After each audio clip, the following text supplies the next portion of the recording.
Bonsoir, je vous propose de retrouver ce soir Anne d'Autriche, reine de France, recevant l'une de ses anciennes suivantes, Aurore de Montebourg, aujourd'hui marquise de Saint-Aigle.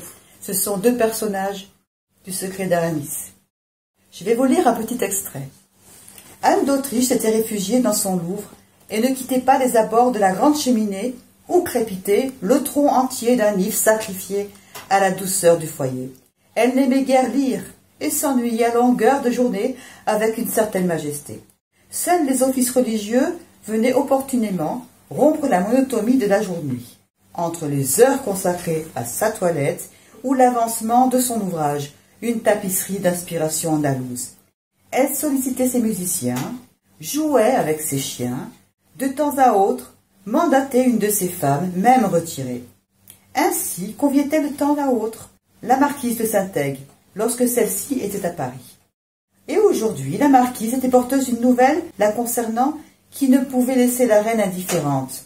Elle était enceinte.